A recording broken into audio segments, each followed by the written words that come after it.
வணக்கம் கும்பராசி அன்பர்களே, இந்த வாரத்திலே சந்திர பகவானானவர் விருச்சிக ராசி, தனுசு ராசி, மகர ராசி என்ற இந்த 3 ராசி மண்டலத்துக்குள்ளர அவர் உள்ள நுழையிறார். அப்படி வரும்போது உங்களுக்கு ஏற்கனவே கொஞ்சம் பிரபலங்களுடன் தொடர்புகள் உண்டு. அந்த பிரபலங்கள் தொடர்புகள் ஜாஸ்தியாகக்கூடிய சூழ்நிலையும் அவர்களால் லாபங்கள் பெறக்கூடிய வாய்ப்புகளும் உண்டாகக்கூடும் அப்படிங்கிறது தெரியறது.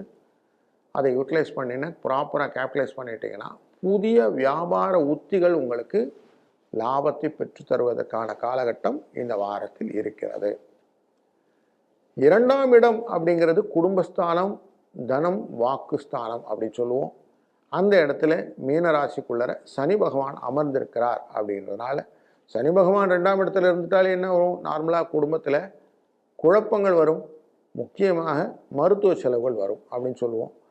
கால் முடியாது போவது, மூட்டுக்கு கீழே பெயின் இருக்குது, இதெல்லாம் நிறைய சொல்லுவாங்க. இதெல்லாம் கொஞ்சம் அட்டன் பண்ண வேண்டிய சூழ்நிலை உங்களுக்கு உண்டாகும். 4ஆம் இடம் அப்படிங்கிறது ரொம்ப மண், மனை, வாகனம் அப்படிங்கிற இடத்துல இருக்குது. அந்த இடத்துல நமக்கு சுக்கிர பகவான் அமர்ந்திருக்கிறார். ரிலேஷன்ஸ்லாம் பார்த்து அவங்களுடைய ஃப்ரெண்ட்ஸ் ரிலேஷன்ஸ் சந்தோஷங்கள் அப்படிங்கிறத பகிர்ந்து கொள்ளக்கூடிய நல்ல சூழ்நிலைகள் உண்டாகும். உங்கள் ராசியிலேருந்து 5ஆம் இடம் மிதுன ராசி, அங்கே உட்கார்ந்துருக்கிறது நமக்கு குருவும் உட்கார்ந்துருக்கிறாரு, சூரியனும் உட்கார்ந்துருக்கிறாரு.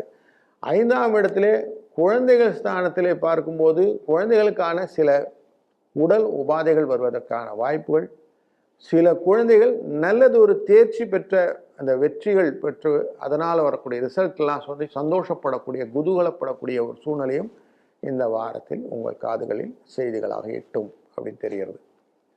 6ஆம் இடம் அப்படிங்கிற இடத்துல ரிண விமோச்சனம் அப்படிங்கிற விஷயம் பார்க்கும்போது புதன் அமர்ந்திருப்பது நல்லது ஒரு பலனையும் லாபத்தையும் பெற்றுத்தரும். கொடுத்த கடன் திரும்பி வந்துடும், கவலைப்பட வேண்டாம்.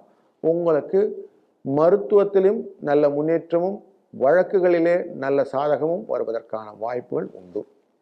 7ஆம் இடம் என்ற களத்திரஸ்தானத்திலே இருக்கக்கூடிய செவ்வாயும் கேதுவும் உங்களை பார்த்து கொண்டிருப்பது அப்படிங்கிறது அவ்வளவு நல்லதான காரணமாக இல்லாதனாலே சில பல பயங்களும் கலக்கங்களும் மனதில் தோன்றி மறையும் அப்படிங்கிறது தான் இந்த வாரத்துடைய அவுட்லைனாக இருக்குது.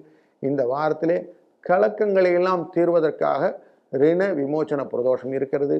குரு பௌர்ணிமா அப்படிங்கிறதுனால குருவை சந்தோஷமாக நம்ம வணங்கும் போது அவருடைய ஆசீர்வாதம் உங்கள் ராசியை பார்த்து கொண்டிருக்கிற குருவினாலே உங்களுக்கு பூர்ணமாக கிடைக்கும் என்பதனாலே வியாச பௌர்ணிமை அன்று குருவை வந்தனம் செய்வது ரொம்ப நல்லது. இந்த 2 காரியங்களும் செய்யுங்க. 1, 7 என்ற அதிர்ஷ்ட எண்ணை பயன்படுத்தி கொள்ளுங்கள். இந்த வாரம் உங்களுக்கு நல்ல வாரமாக, சுபிட்சமான வாரமாக அமையட்டும். வாழ்க வளத்துடன்.